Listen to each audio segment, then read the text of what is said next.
Pernah nggak sih kepikiran, kenapa ya sejarah kita ini isinya perang melulu? Kayak nggak ada habisnya gitu. Nah, kali ini kita bakal bedah sebuah narasi kuno yang punya jawaban yang jujur aja bener-bener di luar dugaan buat pertanyaan abadi itu. Nah, pertanyaan ini dia yang jadi kunci dari semua misteri yang mau kita ungkap. Cerita dari sumber kita ini bakal ngajak kita ke sebuah perjalanan yang mulainya itu dari tempat yang sama sekali nggak kita sangka.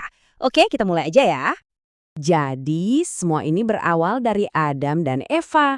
Sebuah tragedi keluarga yang mereka alami, ternyata malah jadi pemicu krisis kosmik pertama dalam sejarah manusia. Dan ini mengubah segalanya.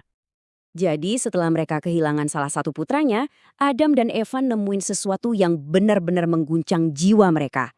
Anak mereka itu ternyata masih hidup, tapi dalam wujud ruhani.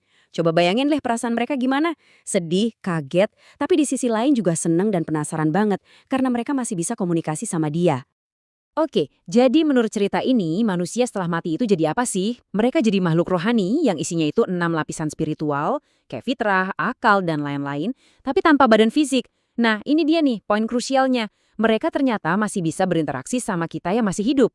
Batas antara dua dunia ini jadi kabur, dan inilah akar dari semua kekacauan yang bakal terjadi. Bisa kebayangkan situasi ini jadi kacau balau, para figur primordial akhirnya harus turun tangan, mereka harus bikin tatanan baru buat ngembaliin keseimbangan antara dua dunia yang sekarang jadi tumpang tindih ini. Nah, yang keren dari sini itu cara mereka ngatasin masalahnya. 4 figur primordial ini, Ifrit, Khidir, Adam, dan Eva, ngikutin proses yang sangat logis. Pertama, mereka nemuin masalahnya. Kedua, mereka analisis bahayanya apa. Dan ketiga, baru deh mereka bikin solusi buat misahin dua dunia ini. Dan ini dia solusi pertama mereka yang jenius banget. Mereka bikin semacam kantung dimensi di dalam dunia kita. Bayangin aja kayak ada alam-alam kecil terpisah yang sengaja dibuat buat nampung arwah orang mati. Tujuannya? Ya biar mereka nggak lagi gangguin kehidupan manusia. Tapi muncul masalah baru. Gimana coba caranya ngejelasin aturan kosmik serumit ini ke manusia biasa yang pemahamannya terbatas? Jawabannya, ya disederhanain aja. Di sini kita bisa lihat inti strateginya. Kebenaran yang sebenarnya rumit banget, itu disederhanain jadi konsep hitam putih yang kita semua kenal. Ada surga, ada neraka, ada pahala, ada hukuman. Tujuannya apa? Simple, menurut narasi ini tujuannya cuma biar manusia nurut tanpa harus pusing mikirin kerumitan yang sebenarnya. Mengelola dunia orang hidup dan dunia orang mati itu ternyata tugas yang terlalu besar, bahkan buat mereka berempat. Mereka butuh bantuan, jadi mereka mutusin buat mendelegasikan sebagian kekuasaan mereka. Terus kekuasaan ini dikasih ke siapa? Bukan ke sembarang orang loh, mereka milih anak-anak mereka sendiri yang paling top, yang paling kuat, paling pinter, atau paling bijaksana. Masing-masing milih penerus yang paling cocok sama karakter mereka.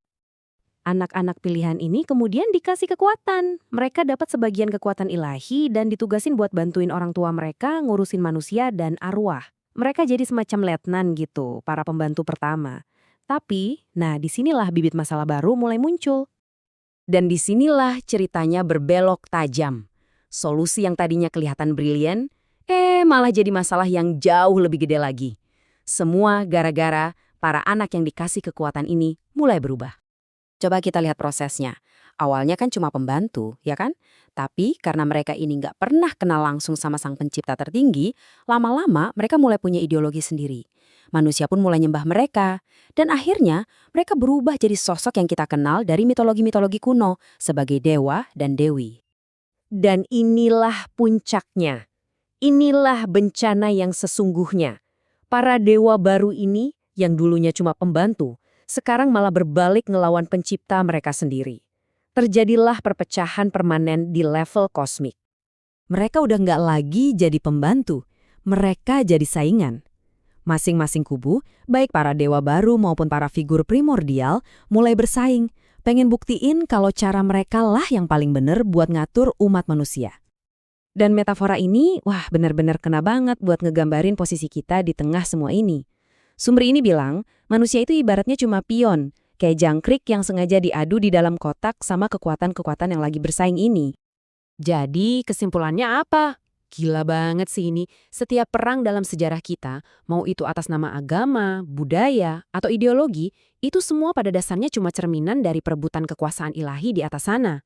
Dan kita ini bidak-bidak yang kejebak di tengah papan permainan mereka.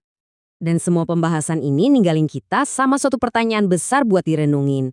Kalau sejarah itu emang panggung perangnya para dewa, berarti setiap konflik yang kita jalani punya makna yang beda banget kan? Pertanyaannya sekarang, kalau gitu, kita ini sebenarnya berjuang buat siapa?